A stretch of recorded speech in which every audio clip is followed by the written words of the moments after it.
Pierre-Étienne Mercier, vous avez fait un choix de reconversion fort en quittant le bâtiment pour créer une entreprise de pompes funèbres. Qu'est-ce qui a motivé ce virage professionnel? J'ai travaillé longtemps dans le BTP où j'ai fait plusieurs métiers, de responsable qualité à conducteur de travaux, à responsable d'appel d'offres. Et je voulais remettre un peu plus d'humain dans ce que je faisais. Et j'ai été beaucoup attiré par le métier du funéraire pour le côté conseil et aussi parce que c'est souvent un métier qui est mal perçu.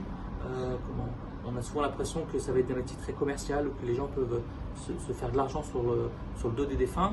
Et moi, je trouvais intéressant de pouvoir proposer de travailler avec sincérité et transparence en montrant vraiment ce qu'on pouvait faire pour accompagner les familles en toute honnêteté.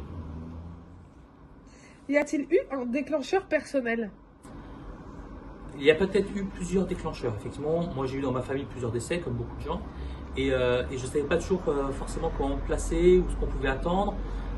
Il y a aussi eu des tensions dans ma famille alors qu'il n'y avait pas de réel enjeu. Et je me suis dit, tiens, c'est un moment où on a besoin d'aide, où on a besoin de conseils, et c'est un moment qui peut être un peu difficile. Et je trouvais ça intéressant de pouvoir proposer aux gens des repères et de pouvoir les aider à avancer dans ce moment-là qui était potentiellement plein de tensions, plein d'interrogations, avec des sujets avec différents enjeux et qu'il fallait traiter. Justement, comment voyez-vous votre rôle auprès des familles? Alors le rôle auprès des familles, on est là pour accompagner, pour guider. Il y a plein de choses qu'on ne va pas pouvoir faire à leur place, on ne peut pas avancer à leur place sur le chemin du deuil. Par contre, être un premier pas, être une première pierre, quelque chose qui les guide pour les aider à avancer, moi ça me semble très important.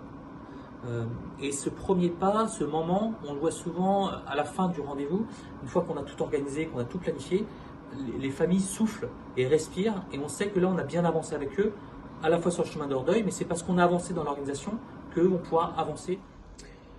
J'ai remarqué que vous évoquez souvent l'importance de l'information. Est-ce que cela se traduit aussi en ligne? Oui, oui, oui. De plus en plus de familles maintenant font des recherches, regardent ce qui se fait et donc vont sur Internet. Donc nous, il y a deux choses à regarder sur Internet. Tout d'abord, il est possible de faire des devis, de regarder ce qu'on propose en ligne, ce qui permet que 24 heures sur 24, on puisse essayer d'avoir un peu quelques informations et on essaie que le devis soit le site soit le plus complet possible. Il y a une autre chose aussi, effectivement, c'est que sur notre site, on essaie d'informer le plus possible les familles. J'essaie régulièrement de faire des articles sur différents sujets, ce qui permet que on n'est pas si souvent que ça confronté à la mort, enfin nous oui, mais les familles moins souvent. Et l'objectif, c'est de leur donner les informations.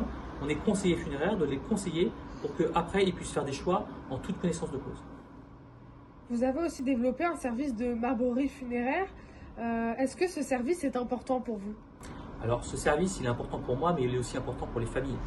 La marbrerie, c'est souvent ce qui reste, ce qu'on voit après des obsèques, c'est un lieu de mémoire, c'est le lieu où on vient se recueillir.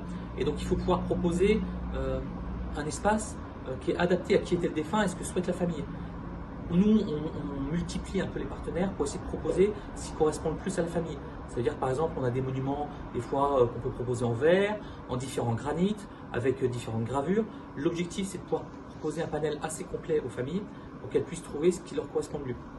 Un panel à la fois en termes de prestations et de qualité de ce qu'ils souhaitent, mais aussi de prix. Tout à l'heure, quand je suis rentrée dans votre agence, j'ai vu des fleurs, des urnes, des plaques funéraires. Concrètement, que propose votre agence aujourd'hui? Alors nous, dans l'agence, on propose tout ce qui est possible de proposer dans le cadre du funéraire.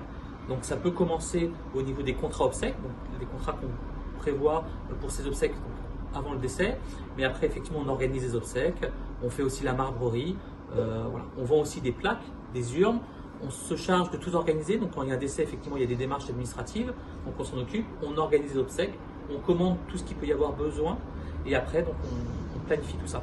Nous on marche beaucoup avec des prestataires, ce qui nous permet de régulièrement vérifier qu'ils fonctionnent en qualité. On est présent au niveau des obsèques et comme ça on essaie que tout fonctionne en coordonnant l'ensemble des prestataires et en étant présent pour que tout se passe en qualité. Pourquoi avoir choisi de rejoindre la franchise Pompes Funèbres de France alors que vous aurez pu créer votre propre pompe funèbre à vous familiale?